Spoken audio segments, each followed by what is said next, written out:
Alors bonjour à vous, mesdames. Alors, oula, je dis mesdames et tout à coup je vois Thibaut qui arrive. Donc bonjour à vous toutes et tous. Salut. On va commencer par une prise de refuge et puis on se met à cette leçon de tibétain. Alors c'est vrai que sur l'écran on voit 27e pratique.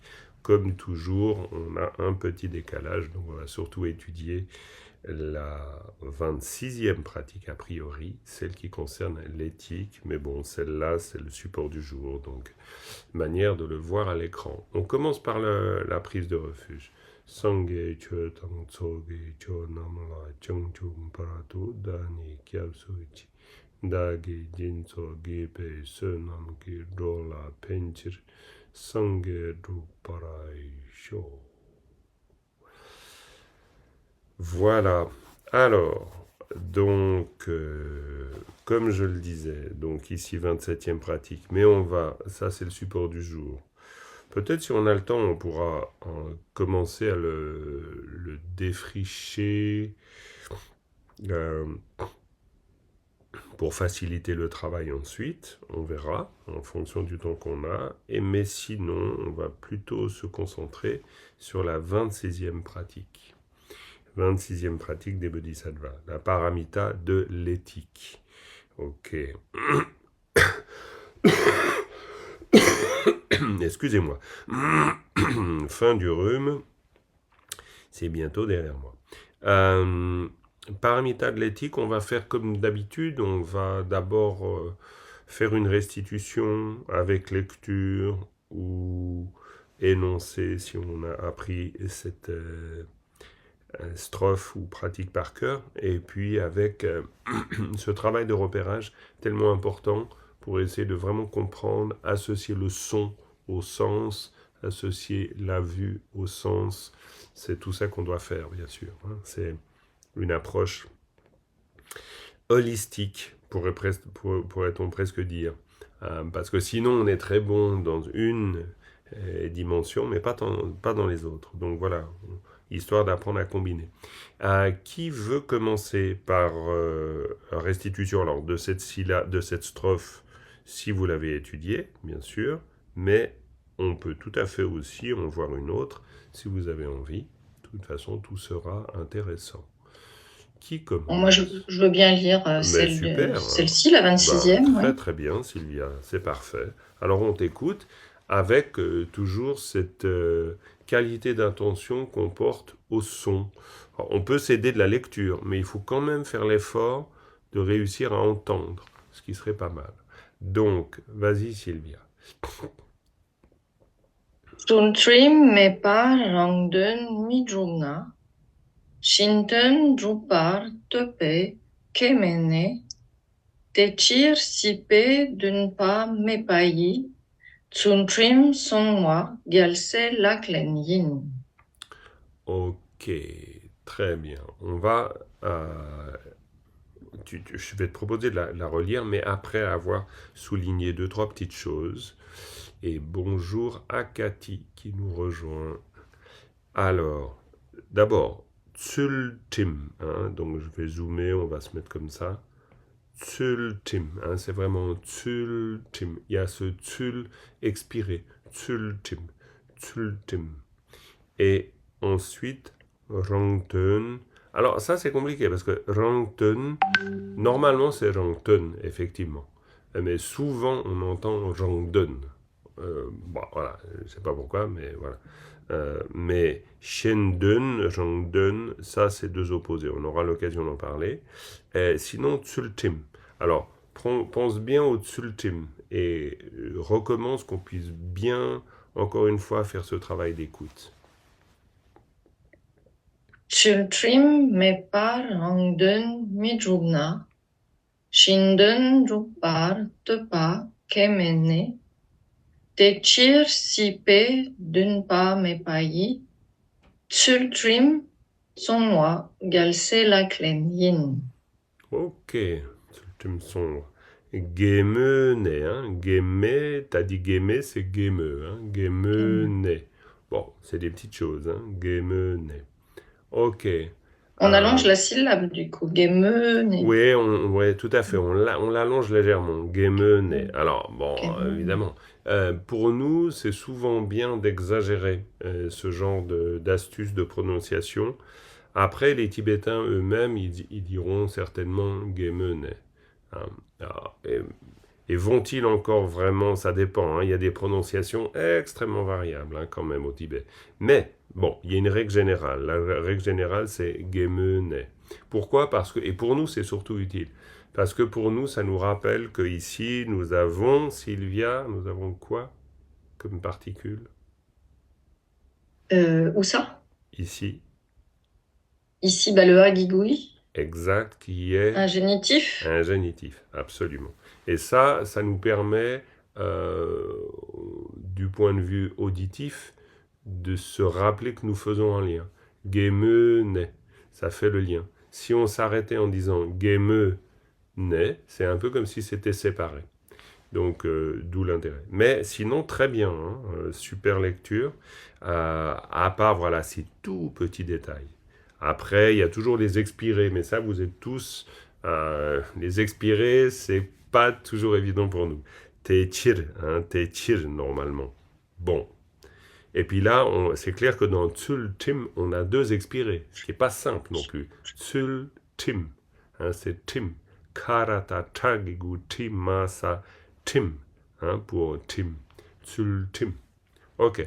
Maintenant, répète-la. Et puis nous, maintenant, on va vraiment essayer d'isoler les mots-clés et les groupes de mots. En général, c'est vrai que c'est bien qu'on la lise 3 fois ou qu'on l'énonce 3 fois. Autant pour toi que pour nous. On t'écoute encore une fois, très attentivement. Sultrim me par angden midrugna. Shinden drupar tepa. Gemene. Techir sipe dunpa me payi. Sultrim son moi. Galse la yin. Ok, super. Très bien. Alors, qui a repéré quoi? Ou qu'avez-vous repéré, hein, parce que c'est pas forcément qui, on peut être plusieurs à avoir repéré un certain nombre de choses. Bah, Tzultim, l'éthique, hein, on est bien d'accord avec ça. Mais y a-t-il une construction qui, tout à coup, quand vous l'entendez, Tzultim me par, rangten ou rangten medumna. Ok, par exemple, pour la première phrase, il y a quelque chose qui, tac, vient clairement au sens, pour vous. C'est assez abscon, c'est comment? Myriam, on dirait que tu voudrais allumer ton micro. Alors, ouais, je sais pas, j'ai vu tout à coup le micro s'allumer. Peut-être tu voulais intervenir, Myriam? Oui, mais apparemment, ça fonctionne pas. Si, on t'entend. Ah si, d'accord, parfait. Non, Je c'est très disais bien. Sultrim Mepar, Très avec bien. la négation, donc Parfait. Et que tu avec traduis comment? euh, en l'absence de discipline. Parfait. C'est très bien. Parce que le mépar, on peut se souvenir. Alors, ça, c'est un emploi particulier. Hein. Sultim mais pas. Si on dit sultim mais pas, alors là, bon, bah, c'est très clair. Hein. Sultim mais pas, ça veut dire il n'y a pas de discipline. Avec la présence de mais par, c'est-à-dire du ra, c'est-à-dire le ra, c'est le laten à la fin, il y a cette fonction particulière du ra qui est la fonction adverbiale. Alors bon, c'est difficile de rendre un sens d'adverbe ici en français avec sultim mais par. Ce serait plus facile de dire grandement, par exemple. Grandement, ce serait donc assez évident, de manière assez évidente, une construction adverbiale. Pour faire un adverbe avec absence de discipline, c'est compliqué. Mais n'empêche que c'est de cela dont il est question. C'est-à-dire... Est-ce que ça peut pas être une espèce de forme un peu de gérondif, Oui, n'ayant pas de discipline? tout à fait. Complètement. Ouais, c'est très bien de le traduire comme ça. N'ayant pas de discipline. Ou en l'absence de discipline. Pourquoi? Parce que en l'absence, ça permettrait aussi d'utiliser la connotation laten dura, c'est-à-dire la marque d'incidence. C'est-à-dire là où il n'y a pas de discipline. Hein, littéralement, on pourrait le comprendre comme ça d'ailleurs. Là où il n'y a pas, là, hein, avec le ra, là où il n'y a pas de discipline. Et ça, dans ce cas-là, c'est le sens littéral du ra. C'est-à-dire que c'est vraiment la marque d'incidence. Donc là, c'est très clair. Attendez, voilà, et hop, hop, hop, voilà, j'ai juste eu un appel qui est arrivé en même temps. Alors, oui, donc, tsultim me par, donc, en l'absence de discipline. Très bien. Ensuite, en l'absence de discipline, il se trouve que, donc, rangten midjumna. Et rangten midjumna, ça, le sens apparaît facilement. Comment c'est pour vous? Rangten, comment vous comprenez rangten? Ou rangden, rangten, hein, de nouveau. Bon, mais ça, bon, on va dire rangten. Et mon propre bien, son propre bien. Oui, mon propre bien. Et mon propre bien, et là je vous ai dit déjà en opposition avec Shenden. Et ça, pour les Tibétains, Shenden, c'est donc, Thibaut, Le bien des autres. le bien des autres. Donc on pourrait dire c'est le bien de soi ou le bien d'autrui. Hein. Souvent on parle du bien d'autrui. Alors le bien des autres, évidemment. Littéralement, c'est le bien des autres. En fait, Rangten Shenden, ça veut dire soit je dirige mon action pour moi, soit pour les autres. Donc en fait, pour les Tibétains, Rangten Shenden, Rangten, c'est souvent même une connotation négative, clairement. Donc, connotation négative, pourquoi? Parce que le Rangden, c'est quelqu'un d'auto-centré. On pourrait dire, c'est pas loin d'être un égoïste, hein, Rangden. Bon, mais ça, c'est la connotation péjorative. Mais attention, ça, c'est l'usage fait de... Comment dire? C'est l'usage fait de l'expression quand on, voilà, comment dire ça, quand on l'utilise dans, oui, le tibétain parlait, du genre, qu'on rendrait. C'est vraiment un égoïste, il pense qu'à lui, quoi. Mais sinon, rangden, c'est aussi une manière de qualifier, par exemple, une attitude typique dite du petit véhicule. Attention, faisons toujours gaffe quand on dit ça, c'est pas non plus un mépris pour le petit véhicule. Parce que, voilà, il y a pu y avoir ce genre de choses dans l'histoire du bouddhisme. Aujourd'hui, heureusement, on est un peu plus loin de ça. Mais ça signifie tout simplement quelqu'un qui cherche une libération pour lui-même. Hein. Ça, c'est le sens. Et c'est important. Pourquoi? Parce que Rangten Midjumna, et Midjumna, ça veut dire... S'il ne réalise pas. Je suis pas sûr que ce soit un si, le na ici. Ouais, alors... C'est plusieurs choses, non? Attends, voilà, il faut juste... Tac, je règle un truc. Midjumna, c'est pas forcément si. Ça peut être quand. Hein. Le na peut avoir vraiment la valeur de quand. Mais Midjumna, on pourrait dire... Midjup, ça veut dire qu'il n'accomplit pas. Hein. On est d'accord là-dessus. Hein. Jup, c'est vraiment la forme de accomplissement. Quelque chose qu'on veut accomplir, qu'on veut faire, qu'on veut pas forcément produire, mais vraiment c'est la notion d'accomplir. C'est-à-dire on n'accomplit pas son propre bien. Donc sans éthique, on n'accomplit pas son propre bien. Littéralement, et dit d'une manière très simple, tsultim me par, sans éthique, ou en l'absence d'éthique, en l'absence de comportement éthique, on ne peut pas accomplir son propre bien. Donc c'est vrai que le na, c'est pas du tout, tu as raison Thibaut, c'est pas le si du genre option. Non, il n'y a pas d'option là. On n'est pas dans l'idée d'option. C'est plutôt quand, donc quand il n'y a pas d'éthique, il n'y a pas d'accomplissement de son propre bien. Et d'ailleurs, du coup, si on le traduit comme ça, on pourrait tout à fait imaginer que le bloc c'est ça, et que le na, il arrive à la fin, et il concerne tout le bloc. C'est-à-dire, quand il y a absence d'éthique, on n'accomplit pas son propre bien. On peut tout à fait le voir comme ça. J'avoue que j'avais cette difficulté que ça se passe sur Oui, bonjour, sur Stéphane. cette stance où c'est la précédente, où le na, il me posait problème en fait à l'emplacement en fait, parce que moi j'aurais presque pu se dire quand on n'a pas d'éthique, alors on peut pas accomplir son propre bien. Et c'est pour ça que le na pour moi il était bizarrement placé en fait. Tout Mais à c'est vrai que fait. si peut-être tu places toute la phrase sans le na et puis tu dis bah c'est tout ça qui est quand, pourquoi pas. Absolument. C'est peut-être pareil. Ben, en fait, tu soulignes quelque chose qui est passionnant, Stéphane, pour moi en tout cas dans ce travail de traduction. Et je vous en ai souvent parlé, c'est l'idée, mais c'est comme on pourrait dire un prémisse, c'est comme un postulat de base qui dit le texte dit la vérité. Alors, c'est presque une méthode de travail. Et si je me dis ça veut dire que pour moi, dès que je me dis, tiens, peut-être qu'il l'a mis au mauvais endroit, je rectifie mon point de vue et je me dis, tiens, pourquoi je comprends pas qu'il l'ait mis là? Mais c'est pas une critique voilée de ce que tu viens de dire, hein, pas du tout. C'est juste une question de méthode. En train de se dire, je pars du principe que le texte dit la vérité. Alors, dit la vérité. En tout cas, le texte exprime quelque chose qui est une composition, on va dire, non discutée, un peu comme une œuvre de musique, où mon travail va être de déchiffrer, de savoir ce que le compositeur a dit, plutôt de me dire, mais il aurait dû le faire comme ça.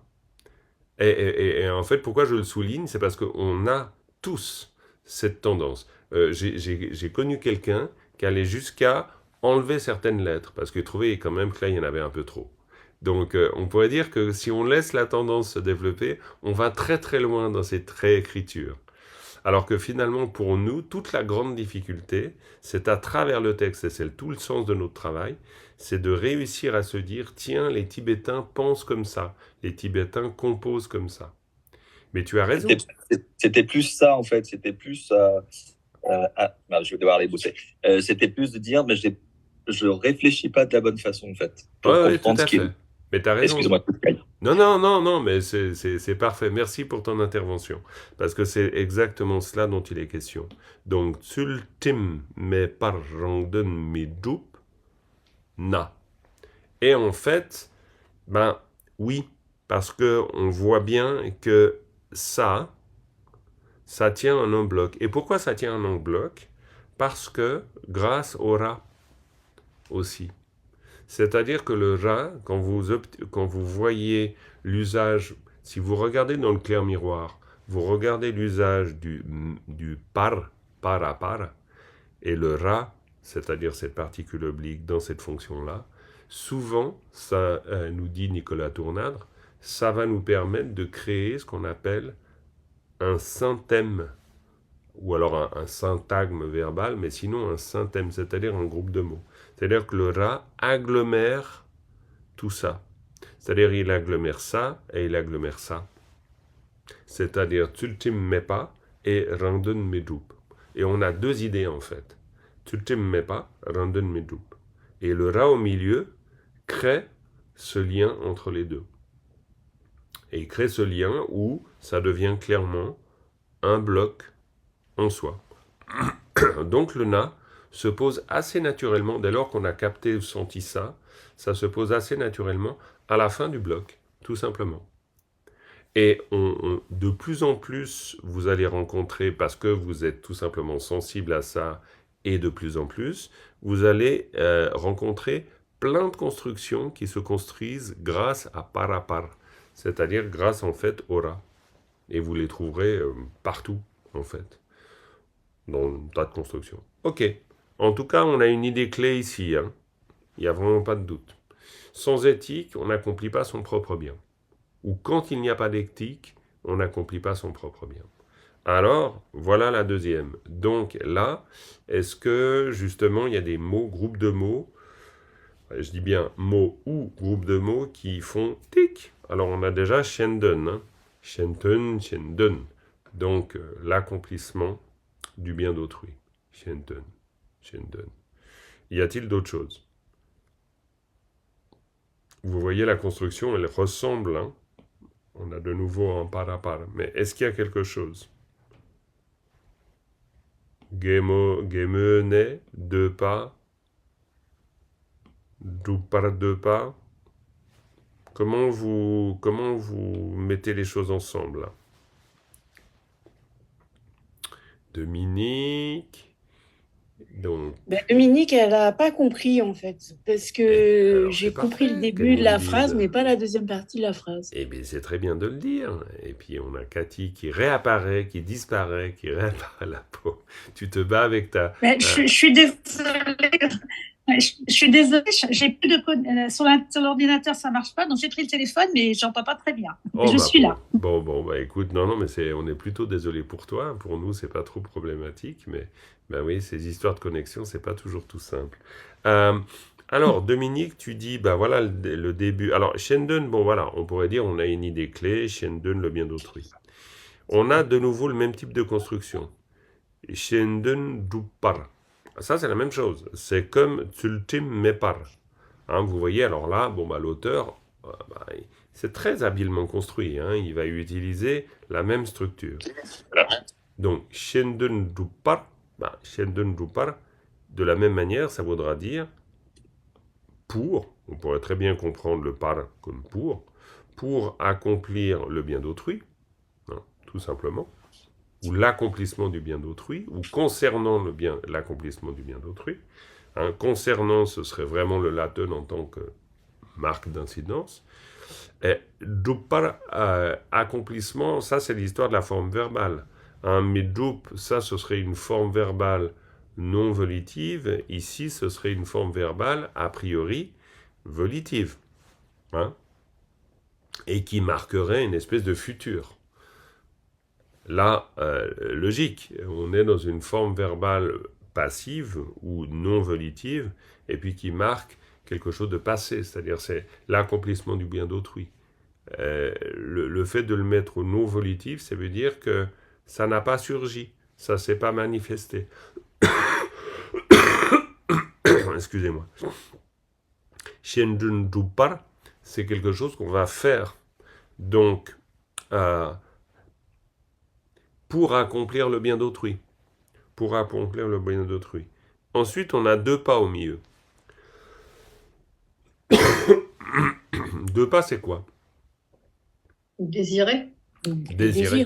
Absolument. Le désir. Ça fait plusieurs fois qu'on voit désir dans des constructions. On n'a pas forcément... on ne se dirait pas qu'on le voit là parce que c'est littéral. Mais c'est très clair et c'est très important. C'est le désir de l'accomplissement du bien d'autrui. Donc après, il y a l'idée de... Quoi, il y a l'idée? Après, il y a la question plutôt de comment on construit nos groupes de mots. Et Shendun Dupar de pas, ça pourrait être une idée. C'est-à-dire un groupe de mots. Donc, le souhait ou le désir de l'accomplissement du bien d'autrui. Avec, du fait du verbe, cette connotation de quelque chose à venir. Donc, le désir de l'accomplissement du bien d'autrui. Et Gemene. Gemene, alors, là, bonjour Paul John qui nous rejoint, coucou. Alors, Gemo c'est quoi? Ben, je sais pas, le vocabulaire dit c'est le rire, Eh oui, Gemo. mais je comprends pas la construction de la phrase, en plus avec le mot après dans le sens du vocabulaire, je comprends pas. Non, mais je comprends que c'est pas du tout évident. Hein. De toute façon, on bute toujours contre notre plus grande difficulté. On peut comprendre des éléments, après c'est tout mettre ensemble qui est là très difficile. C'est une expression tibétaine peut-être, le lieu du rire. Je sais pas comment l'expliquer, mais... Tout à fait, t'as raison. Alors, je dois dire qu'aujourd'hui, si on dit ça en tibétain parlé, personne ne va comprendre. Hein. Ça va être très particulier. Mais on peut, de toute façon, considérer que c'est... Bon, évidemment... Est-ce que c'est vraiment une expression tibétaine? En tout cas, grammaticalement, on peut le comprendre. Pourquoi? Parce que né, c'est le lieu. Donc, Gemo, c'est le rire, le lieu du rire. Donc, il y a de quoi rire. Hein? C'est le lieu de rire. Ou même au sens littéral, tout simplement. C'est-à-dire que ce désir d'accomplissement du bien d'autrui, alors que même pour accomplir son bien, on n'est pas capable de le faire parce qu'on n'a pas d'éthique. Hein. Sans éthique, quand il n'y a pas d'éthique, on ne peut pas accomplir son propre bien.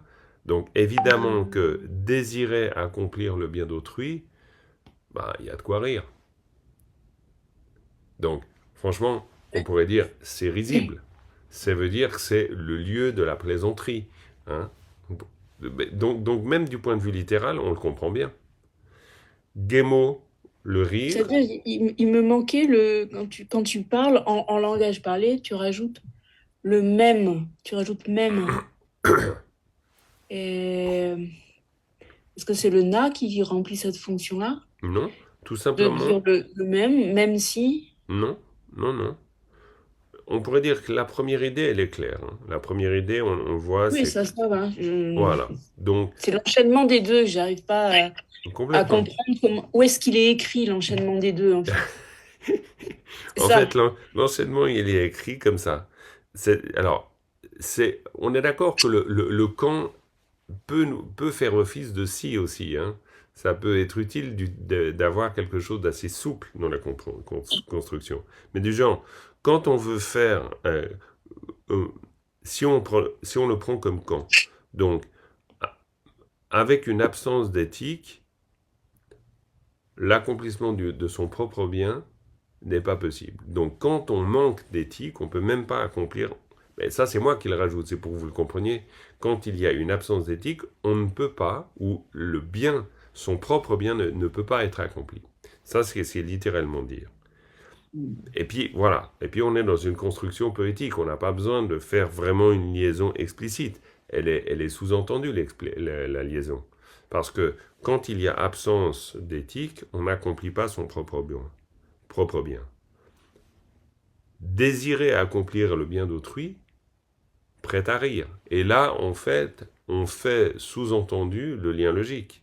C'est-à-dire, le lien logique, c'est de dire, évidemment, si on n'a même pas cette conduite éthique qui nous permet d'accomplir notre propre bien, décidément, à plus forte raison, je ne vois pas comment on pourrait accomplir le bien d'autrui.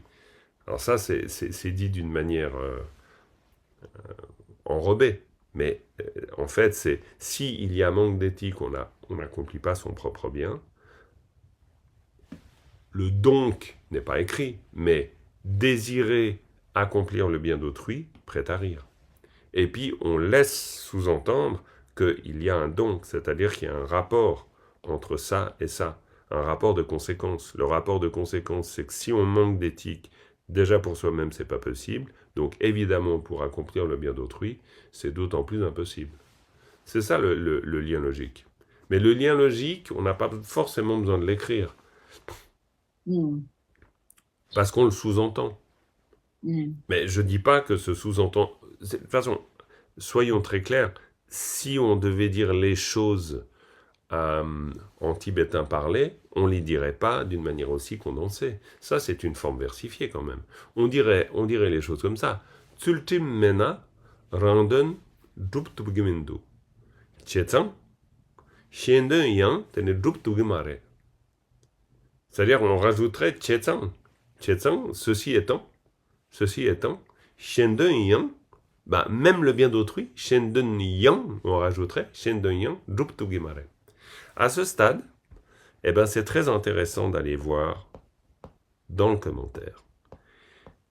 Petit à petit, vous allez prendre ce réflexe. C'est-à-dire, vous allez prendre ce réflexe en vous disant, tiens, qu'est-ce qu'il me dit le commentaire, lui? Parce que le commentaire, lui, il va faire à peu près ce que je dis là. Bon, alors maintenant, on est bien d'accord, c'est pas un commentaire en langue parlée. Le commentaire en langue parlée nous dirait encore les choses d'une autre manière. C'est un commentaire classique. Mais il nous dit, que lampe tultim par takpa sunwa me par ni randun tu tori tsamyang midru par nendro yina. Bon, alors là, c'est vrai que c'est pas forcément... Ça va pas nous aider beaucoup, hein. En tout cas, pas dans un premier jet. On est bien d'accord. Parce que c'est assez compliqué, là, ce passage. Mais...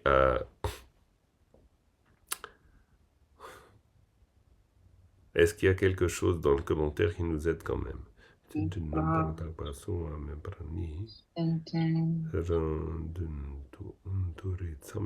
Bon, alors là, si, il y a peut-être quelque chose.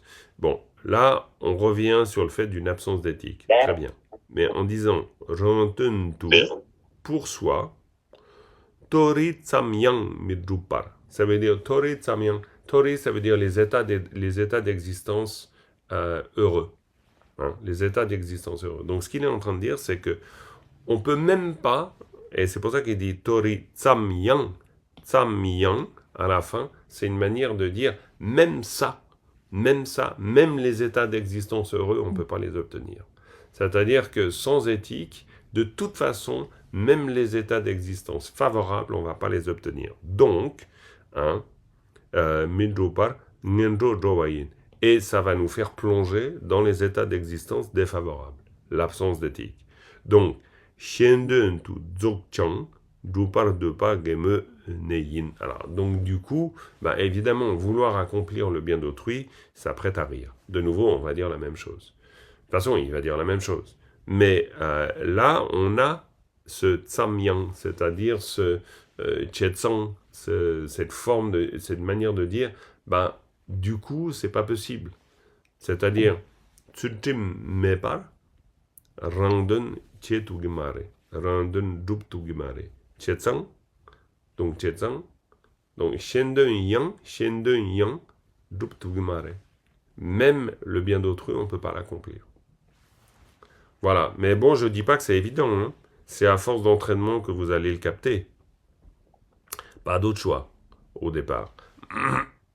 Pas d'autre choix. Mais maintenant, faut pas non plus être trop frustré, en se disant, ben, si déjà je comprends d'une manière très littérale les mots, ben, je comprends l'enchaînement.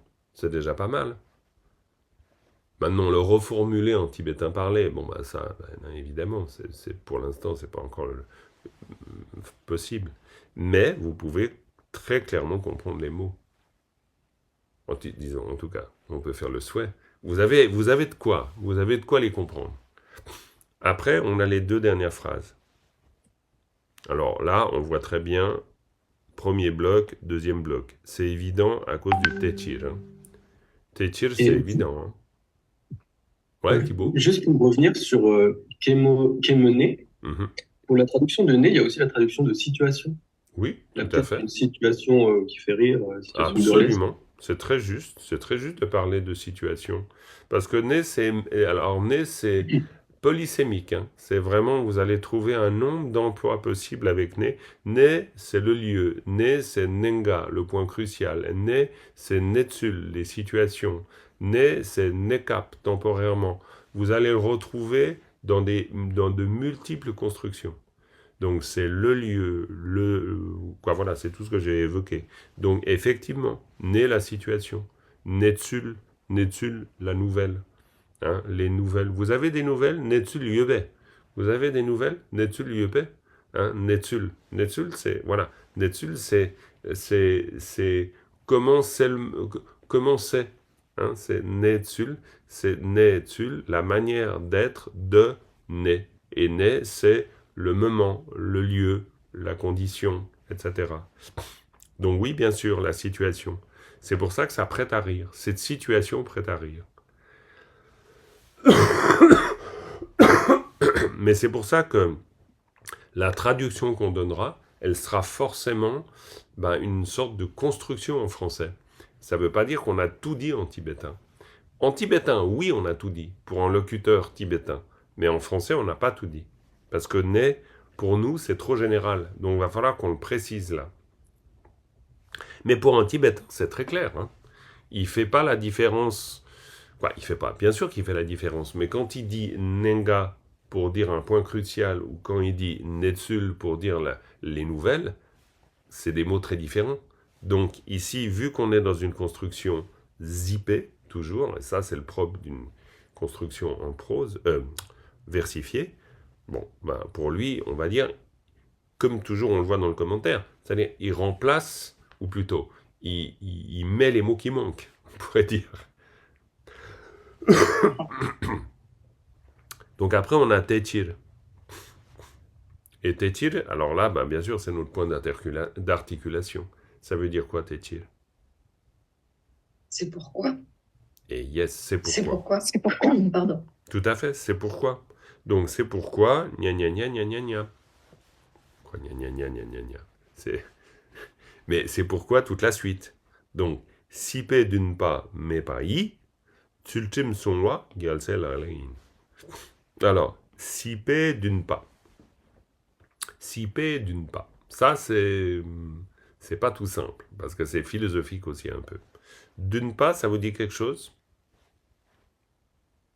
L'intention. L'aspiration, l'intention. Gendun. Exactement. Ah, ouais, Gendun, pas faux, bien sûr. Très bien. Ouais. Gendun, on retrouve, on a ça dans Gendun. Et Gendun, dans ce cas-là, ça veut dire quoi? Aspirer à la vertu. Yes. Donc, la Sangha, c'est celles et ceux qui aspirent à la vertu. Hein, nous avons parmi nous Paljon qui aspire à la vertu. Nous sommes des mécréants qui n'aspirons pas vraiment à la vertu, vu qu'on n'a pas pris des vœux, à moins que peut-être, vu que c'est aujourd'hui le Vesak, on aura pris des vœux de Sojong. J'ai pris des vœux de Sojong ce matin, par exemple. Donc, voilà, c'est une aspiration à la vertu. Même en tant que laïque, hein, on peut... Voilà, mais pour dire, bouddhistiquement parlant, on aspire à la vertu dès lors que l'on formalise cette aspiration à la vertu. Sinon, on peut toujours dire qu'on aspire à la vertu, mais qu'est-ce qui nous prouve à nous-mêmes, parce que ce n'est pas aux yeux des autres, mais qu'est-ce qui nous prouve à nous-mêmes qu'on s'engage au développement vertueux? C'est tout l'intention et l'utilité des vœux. Donc d'une pas, c'est l'intention, c'est l'aspiration à. Donc il y a quelque chose de l'ordre de l'engagement déjà dans d'une pas, donc gendun. Donc c'est celles et ceux qui aspirent à la vertu. Donc sipe d'une pas, et ici en l'occurrence, on ne parle pas d'aspiration à la vertu au départ. Sipa, c'est quoi? Le devenir. Yes, bravo, le devenir. Donc on aspire au devenir. Et le devenir, c'est quoi? Parce que sipa, on pourrait dire, c'est presque un synonyme de samsara. C'est un des liens d'interdépendance. C'est un des liens d'interdépendance, c'est complètement vrai, c'est le devenir. Mais si on dit sipe e kollo, c'est le samsara. Hein? Donc, tetir, c'est pourquoi sipe d'une pas, mais pas i. Hein? Mais là, c'est intéressant parce que ça ne veut pas forcément dire, on va voir ce que ça veut dire, parce que ça, c'est une possibilité. Hein? On va voir, parce que mais pas i, ça veut dire quoi? Pour l'instant, on décrypte. Hein. Mais pas ça veut dire? Il n'y a pas. Par l'absence. Ouais, alors il y a Sylvia qui nous dit il n'y a pas. Stéphane, tu dis par l'absence, et les deux sont justes. C'est-à-dire il n'y a pas, et Stéphane, tu rajoutes par l'absence. Et ça, c'est très important. À cause du yagigoyi sayi. Les deux, bien sûr, s'agrègent. Donc, par l'absence de. Ouais, tetir, sipe d'une pas, mais pas i, par l'absence de cette intention du devenir, on pourrait dire de ce qui nous porte au devenir, tsultim sonwa. Tsultim sonwa, ça veut dire? Alors ça, c'est tout à fait classique. Préserver l'éthique. Exactement, préserver, bravo Cathy. Préserver l'éthique et littéralement tenir. Hein? Sung. Hein, c'est de nouveau, alors évidemment, ça s'écrit, il y a différentes manières d'écrire sung, mais sung, c'est à la fois pao sa, le deuxième sa, chef sung à sung, mais sung, même du point de vue auditif, sung, c'est toujours tenir, sung, zin, tous ces mots, sung, zin. Ben voilà, ou sungzin, ou sangzin, et tout genre de choses. Et ici, sungwa, c'est tenir, et c'est tenir des vœux, par exemple, c'est tenir une conduite éthique. Donc c'est ultime aussi dans le sens d'une conduite que je tiens, d'un engagement que je tiens. Donc là, il dit, observer une discipline sans motivation mondaine, c'est agir en bodhisattva. C'est-à-dire, tetir, sipe d'une pas, mais pas i, sipe d'une pas, c'est-à-dire sans viser un bien ordinaire, on pourrait dire, un bien samsarique, on pourrait presque dire. Hein? Sipe d'une pas, c'est une visée ordinaire, c'est une visée samsarique. Je dis visée, mais dans le sens d'une intention. Pourquoi on dit ça ici? Alors là, on rentre plus dans le sous-entendu bouddhiste. Pourquoi on dit ça? La dernière fois qu'on avait vu Sipa dans une strophe, c'était Sisum Dewa, le Absolument. bonheur de un monde supérieur. Ouais, et ben là, tu te rapproches de la résolution de la question. Donc pourquoi parlons-nous de cela ici? Sans aspirer à un bon karma qui nous sera agréable dans le samsara. Yes, parfait, bien sûr, parce que nous parlons des bodhisattvas. Alors rappelons-nous que les bodhisattvas, eux, ils visent pas la planque dans le samsara, hein, normalement. Alors que nous, on vise la planque, quoi. Nous, les êtres très ordinaires que nous sommes, on peut tout à fait viser la planque dans le samsara. C'est-à-dire de croire que le bonheur samsarique, c'est bon, ça suffit. Et c'est pour ça qu'il construit sa strophe comme ça. C'est-à-dire qu'en fait, le bonheur samsarique, si paix d'une pas, ça veut dire qu'on peut aspirer à quelque chose de favorable dans le devenir, c'est-à-dire dans le cycle des existences. Et si on fait ça, ben, c'est possible, évidemment. Mais dans ce cas-là, ça veut dire qu'on considère l'éthique comme un moyen de parvenir à nos fins. Mais dans ce cas-là, parce qu'il y a un sous-entendu, hein, il y a plein de sous-entendus là derrière. Le sous-entendu, c'est que, le premier sous-entendu, c'est que sans éthique, on ne peut pas obtenir les bonheurs du cycle des existences. Rien que déjà ça. Pas possible. C'est-à-dire du genre, sans éthique, on n'a pas de bonheur dans cette vie. Là, même maintenant. Il y a plusieurs sous-entendus. Ça, c'est le premier peut-être. C'est-à-dire qu'il y a un lien direct qui est fait entre l'éthique et le bonheur que j'éprouve. Donc, si je me comporte mal dans cette vie même, déjà là, ça va farter, quoi. Là, ça va être compliqué, là. Parce que je vais rencontrer plein de difficultés par mon manque d'éthique, maintenant dans cette vie.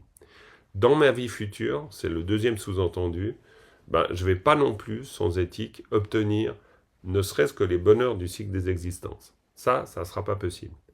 Et puis, un autre sous-entendu, c'est que sans éthique, c'est une condition fondamentale de l'obtention d'une précieuse existence humaine. Donc, sans éthique, je n'obtiens pas une précieuse existence humaine. C'est pas possible. C'est une condition fondamentale. Donc, c'est pour ça qu'il dit que sipe dunpa mepai, c'est-à-dire mepai, c'est-à-dire en l'absence ou grâce à l'absence ou parce que l'absence de cette motivation-là, eh bien sûr que ça devient une pratique des bodhisattvas que de tenir l'éthique.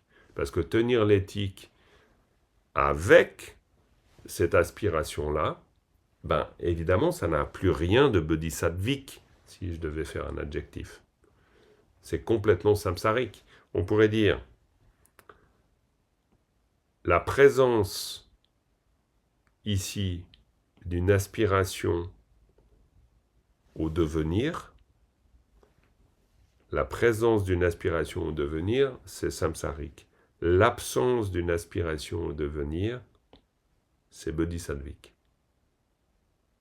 Donc en fait, la présence ou l'absence de cette aspiration au devenir fait toute la différence, mais non pas la conduite éthique elle-même. Ça peut être, c'est pas nécessairement bodhisattvique, parce que ça pourrait aussi être un pratiquant du petit véhicule. Bien sûr, à partir du moment, et c'est pour ça que un pratiquant du petit véhicule ou un pratiquant du grand véhicule, heureusement, beaucoup de commentateurs nous disent la différence, ça ne sera pas la forme de la pratique, ça sera la forme de la motivation uniquement. Ouais. Donc Ouais. on a beau Mais être un... dans les deux cas, s'ils ont pris les vœux de renoncement, s'ils ont pris les vœux d'ordination, ils ont pas, ils n'ont plus cette aspiration pour le bonheur mondain. C'est pour ça que je dis que si d'une part mes pays, ça ne veut pas nécessairement dire que c'est une pratique de bodhisattva. Non, mais c'est forcément une pratique de bodhisattva si on n'a pas ça. Si? Non, et puis dans le cas de quelqu'un qui n'a pas un pratiquant qui vise la libération personnelle. Mais c'est pas un bodhisattva. Justement, mais il n'a aussi pas une aspiration samsarique. Parce qu'il n'est plus son aspiration est de se sortir lui-même de l'existence. Oui, c'est pour ça que, tout à fait, on pourrait dire que soit atteindre un bonheur du samsara, soit atteindre le nirvana pour moi-même, de toute façon, c'est pas bodhisattvik. Oui, ça, oui.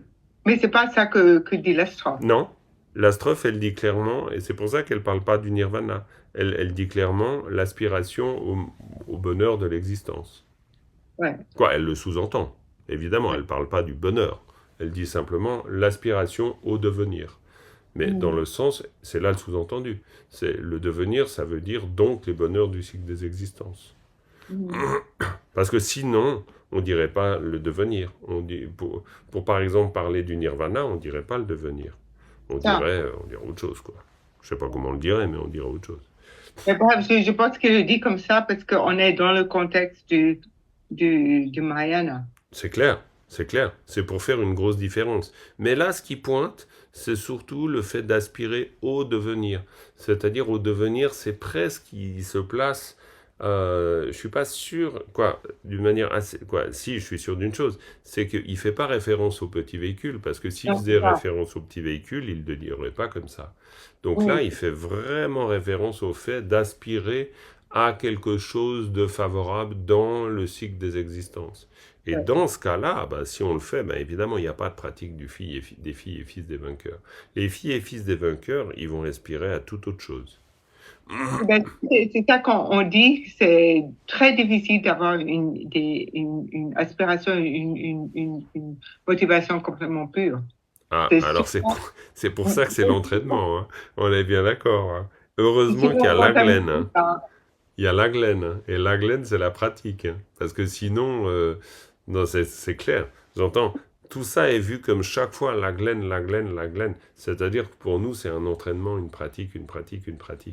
Et c'est très difficile parce qu'on le voit ici, et là, le dunpa est intéressant. Parce que le dunpa, on pourrait dire, c'est purement mental. C'est pas ce qu'on fait, c'est à ce à quoi on aspire, c'est ce vers quoi on tend. Et ça, c'est intérieur. C'est vraiment mental. Et puis, c'est là où c'est le plus difficile. Parce que de faire que vraiment, intérieurement, on n'aspire pas à l'obtention d'un bonheur immédiat, je veux dire, alors là, on fait plus que du tibétain, on est bien d'accord, mais on se rend compte dans notre vie de tous les jours que, je veux dire, le réflexe psychique conditionné, c'est juste, je veux pas avoir mal. Je sais pas, j'ai un rhume, je me dis, mon premier réflexe, c'est de dire, je me réjouis d'être guéri, par exemple. Je me dis pas le réflexe standard. Après, il y a le réflexe que je peux construire. Mais le réflexe standard, c'est pas de me dire, prenant conscience du rhume qui me touche, puissent tous les êtres qui souffrent de maladie être libérés de leur maladie. C'est pas la première pensée qui vient. Avant que cette pensée vienne, il va falloir que je m'entraîne beaucoup à l'audiong, hein, beaucoup à l'entraînement de l'esprit. Parce que je suis un être très ordinaire. Mais c'est pour ça qu'il parle de la glaine. Parce que c'est ça. Et c'est très intéressant, parce que du coup, on se dit, ouais, d'accord, donc le problème, c'est d'une pas. C'est très intéressant, du coup. Parce qu'évidemment, on s'y retrouve nous-mêmes dans ça. Ok. En fait, c'est plutôt... en fait, ce que j'essaye de comprendre, c'est qu'il il dit, à partir du moment où tu cherches le bonheur dans le cycle du samsara, tu peux pas le trouver. C'est un peu ça. Non. Donc alors, en fait, il faut le chercher ailleurs, non ? Non. Ça, bien sûr qu'on pourrait se dire ça. Non. En fait, le pragmatisme bouddhiste, pourrait-on dire, considère que si tu veux obtenir le bonheur dans le cycle des existences, t'as qu'à développer de l'éthique. Il n'y a pas de problème. Mais ça ne veut pas forcément dire que, du coup, ton éthique, elle va te permettre de réaliser l'éveil. Ton éthique, elle va juste te permettre d'avoir des bonnes conditions favorables. En fait, c'est à cause du yi que ça ne peut pas être ce que Stéphane disait, n'est-ce pas? À cause de ces constructions. Alors, mais pas yi, c'est-à-dire, on pourrait dire grâce à l'absence de. Oui, c'est Tout à grâce fait. à. Oui, et c'est pour ça que grâce à l'absence de quoi? De l'intention. Mais on ne parle pas de... C'est pour ça que l'éthique elle-même, elle n'est pas si simple cette strophe, parce que l'éthique elle-même, et c'est pour ça que c'est un sous-entendu, l'éthique elle-même, elle permet d'obtenir le bonheur. Ça c'est clair. Et elle permet d'obtenir le bonheur dans cette vie, dans nos vies futures. Voilà, c'est une condition à l'obtention du bonheur, l'éthique. Du point de vue bouddhiste, c'est vu comme ça. Mais maintenant, pour que l'éthique, elle nous permette, pas de souci, Myriam, qui envoie un petit message comme quoi elle a dû quitter la réunion. Le cours, parce qu'elle a d'autres choses à faire. Pas de souci. Donc, où en étais-je? Oui, donc l'éthique est la condition de l'obtention du bonheur. Là-dessus, aucun doute, du point de vue bouddhiste en tout cas. Maintenant, l'éthique, si elle me permet d'obtenir le bonheur, l'éthique toute seule, si elle est dirigée uniquement vers l'obtention du bonheur, elle ne me permet pas d'obtenir plus. Comment le dire mieux? L'éthique permet d'obtenir le bonheur, mais seule l'éthique dotée de l'esprit d'éveil permet d'obtenir l'éveil. Voilà. Je ne sais pas si je l'ai bien dit, mais... Donc, l'éthique... C'est seule l'éthique avec l'intention derrière. Voilà, avec l'intention. C'est-à-dire, l'éthique est une valeur extraordinaire, parce qu'elle me permet de tout... Disons, on pourrait le voir aussi, à minima, ou au pire, à minima, l'éthique me permet d'obtenir le bonheur. Mais à maxima, elle ne me permet pas d'obtenir l'éveil si je ne l'accompagne pas de l'intention de l'éveil. Si je l'accompagne d'une intention ordinaire, elle me permet d'obtenir le bonheur, mais rien de plus. C'est pour ça que là, il dit, grâce à son absence, ou par son absence, donc, ça devient une pratique des filles et fils des vainqueurs. Mais bien sûr que la manière de le tourner est un peu difficile peut-être pour nous, mais ce qu'il nous dit là, c'est que pour que ce soit une pratique des filles et fils des vainqueurs, il faut que tenir l'éthique soit accompagné de l'absence de cette aspiration pour le devenir. Sinon, ça ne devient pas une pratique des filles et fils des vainqueurs. Donc pour nous, il y a une information très intéressante là, de ce point de vue-là. Parce que il parle de la qualité de l'éthique. Il ne parle pas juste de l'éthique. Parce que sinon, il nous dirait, c'est bon, vous tenez une conduite éthique, et vous pratiquez vous accomplissez la pratique des filles et fils des vainqueurs. Non, c'est pas ce qu'il nous dit. Vous n'accomplissez une pratique des filles et fils des vainqueurs qu'à partir du moment où vous êtes libre d'une aspiration pour le devenir. Bon, alors, c'est pour ça que là, il nous rend la tâche un peu plus difficile, évidemment, parce que nous, on est déjà content d'accomplir une conduite éthique, vu que souvent, on se dit, on pourrait ne pas payer le ticket de bus quand on monte dans le bus. Ça peut nous arriver. J'entends. Peut-être pas vous, bien sûr. Moi, plus du tout. Mais disons, j'ai volé des chewing-gums quand j'étais gamin, dans les épiceries, ça m'est arrivé. On n'est pas naturellement éthique. Alors peut-être que vous êtes plus pur que moi, je vous le souhaite. Mais disons, on n'est pas toujours d'une pureté totale et complète. Évidemment pas. Et on voit que du coup, la conduite éthique, c'est quelque chose qui se développe. C'est pas, du point de vue bouddhiste, c'est normal. C'est pour ça qu'on est dans le cycle des existences. C'est parce qu'on est dans le cycle des existences, étant donné qu'on a encore de la confusion, sinon on n'y serait pas. Donc de toute manière, on a quelque chose à purifier. Donc ça, c'est clair du point de vue bouddhiste. Mais c'est très bien en même temps. Tant mieux. Souvent, on va voir dans des textes classiques que la vertu de la négativité, c'est de nous permettre de l'abandonner. Donc c'est magnifique. Tant mieux. C'est l'avantage d'avoir des négativités, c'est qu'on peut s'en défaire. Donc c'est quand même une belle manière de voir, de ce point de vue-là. Mais en tout cas, voilà. Il nous dit clairement que l'éthique tenue, c'est une pratique des filles et fils des vainqueurs, ou plutôt, tenir l'éthique est une pratique des filles et fils des vainqueurs, oui, pour autant qu'il n'y ait pas d'aspiration à l'obtention du devenir. Voilà. Donc, dans le commentaire, oui. Je ne comprends pas très bien, mais disons, justement, il il passe plus de temps là, sur ces deux dernières lignes. Oui. Et puis, là,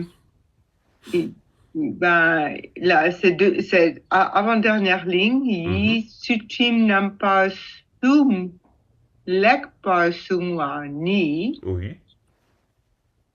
Donc, il parle bien des trois types de conduite éthique. Ouais, trois types de conduite éthique. Tout à fait. Ouais. Non, mais c'est clair. Ça, il va redire la même chose. Mais ici, si on regarde cette phrase-là, il va dire Techir, c'est pourquoi. Sipe d'une pas am, alors là, il va donner différentes versions. C'est le fait d'une aspiration au cycle des devenirs, ou sipa la chakpa.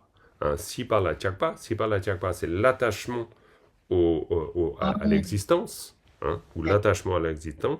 Donc, il va dire Hlami so, donc les états d'existence des devas, etc.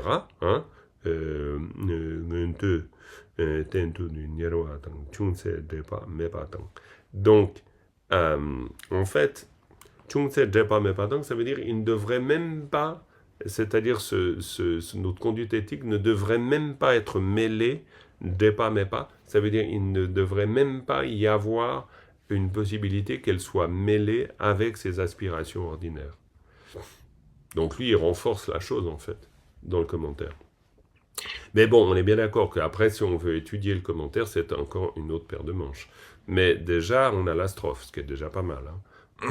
Le commentaire ne nous aide pas toujours, parce que parfois, il nous aide parce que c'est très évident, puis parfois non, parce que ça nécessiterait de vraiment l'étudier pour qu'il nous aide.